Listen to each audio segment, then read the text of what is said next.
안녕하세요. 한국체육대학교 김혜영입니다. 온라인으로 진행되는 교양기초교육 교강사 연수를 통해 인사드리게 되어 반갑습니다. 제가 강의할 내용은 양적 추론의 개념과 내용입니다. 이 영상은 네덜란드에 있는 삼성전자가 제공한 것인데요. 네덜란드 쇼트트랙 국가대표팀의 요청으로 삼성이 스마트 슈트를 제작한 내용입니다. Want hoe dieper je zit, hoe meer kracht je kunt leveren en uiteindelijk hoe sneller je gaat.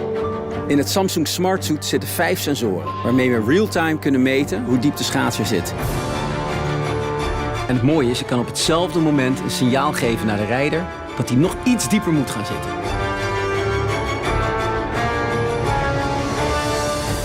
스마트 슈트를 이용한 데이터 수집 잘 보셨습니까? 스포츠 과학자에 따르면 쇼트트랙의 스피드를 좌우하는 것은 선수의 동작에서 엉덩이와 빙판 사이의 간격입니다. 선수가 몸을 얼마나 정확하게 낮추느냐에 따라 속도의 차이가 확실히 난다고 합니다. 즉, 선수들과 지도자 간 소통의 방법이 좀 더 빨리 달리자, 좀 자세를 낮추자가 아니라 코너링에서 자세를 7mm만 더 낮추자, 0.5m/s만큼 속도를 올리자라고 정량적 수치로 분명히 소통하는 것입니다. 스마트 슈트를 통해 수집된 엄청난 데이터는 여러 용도로 사용할 수 있습니다. 이 그림은 데이터를 수집하고 분석하고 이용하여 새로운 가치를 창출하기까지의 전 단계를 한 장의 그림으로 나타낸 것입니다. 이 과정을 애널리틱스라고 하는데 빅데이터로 필승 전략을 짜는 것입니다. 일단 데이터를 수집한 후 수학과 통계를 적용해서 분석하고 적절한 예측 모델을 선택하여 의미 있는 결과를 도출하여 의사결정에 필요한 선수나 지도자에게 제공하는 것입니다. 이 결과를 가지고 지도자는 작전이나 전략을 짜고 승률을 예측할 수 있습니다. 또한 선수들의 평가 자료로도 활용하여 연봉 협상에도 적용할 수 있습니다. 오늘 제가 말씀드릴 내용은 정량적 사고방식, 즉 양적 추론에 대한 것입니다. 이제부터 양적 추론의 개념과 내용 그리고 특징에 대해서 알아보겠습니다. 교기원 표준 모델에 따르면 기초교육은 대학에서 학문 수행을 하는데 공통적으로 요구되며 학사 과정 이후의 활동에서도 지속적으로 활용하게 될 기본적 능력을 함양하는 것입니다. 즉, 학문 탐구를 위한 보편적 문해 능력과 비판적 사고 능력, 그리고 의사소통 능력을 함양하는 것이 기초교육의 목표입니다.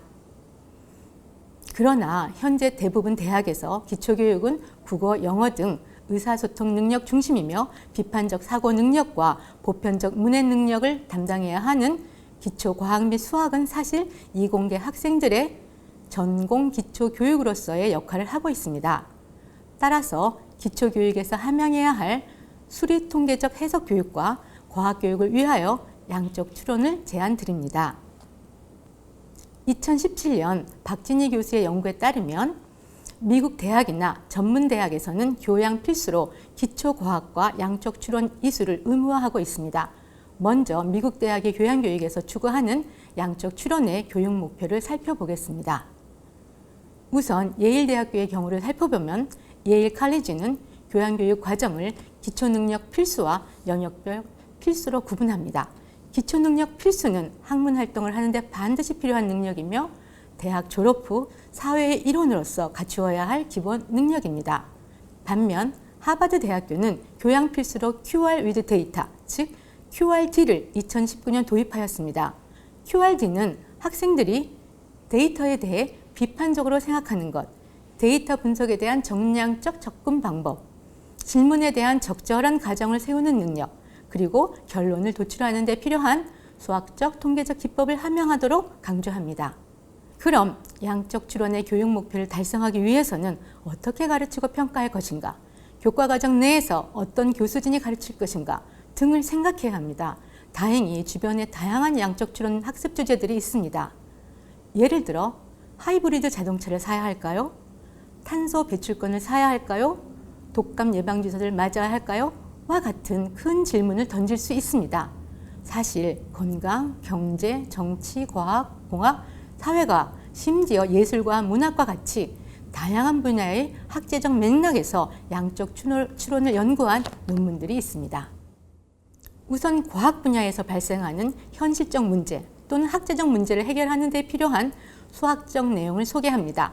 보시는 표와 같이 숫자에 대한 감각, 측정과 비율, 척도, 확률과 통계에 대한 이해, 양적 표현, 모델링 등입니다. 과학 분야와 관련된 문제를 다룰 때에도 보시는 바와 같이 미적분학이나 고급 수학에는 관심이 없습니다. 양적 추론에서 사용하는 수학적 내용을 단계별로 구분하면 표와 같이 양적 문해력, 양적 해석, 양적 모델링입니다.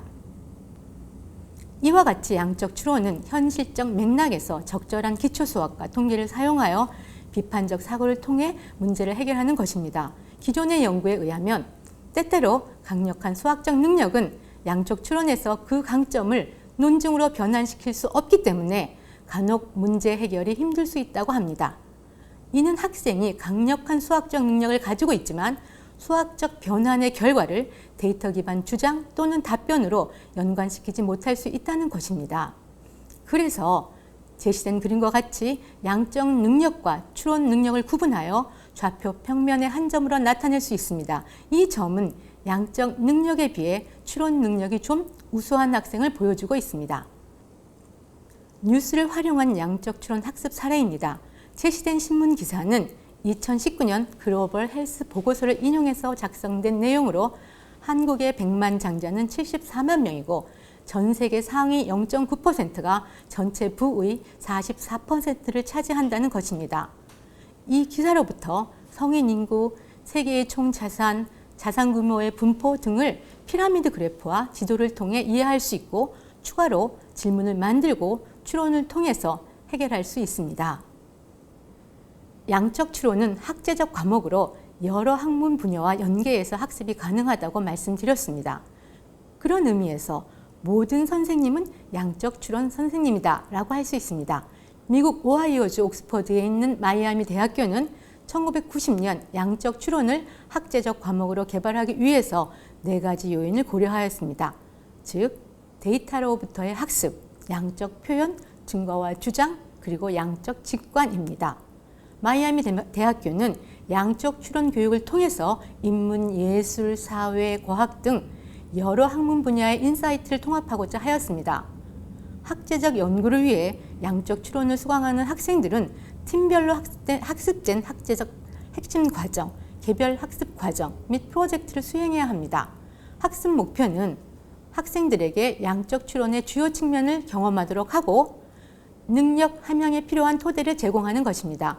이런 이유로 대부분의 학문 분야에서 양적 추론은 필요하고 교육받은 시민에게도 양적 추론이 중요하다는 것을 강조하고 있습니다. 학습은 또한 평가 기준이 필요합니다. 바로 루브릭이라고 하는 것인데요. 루브릭은 학생의 학습 성과를 판단하기 위한 채점 지침표입니다. 루브릭표는 학생과 선생님에게 허용 가능한 성과가 무엇인지, 허용되지 않는 성과가 무엇인지 그 범위를 명확하게 제시해 줍니다.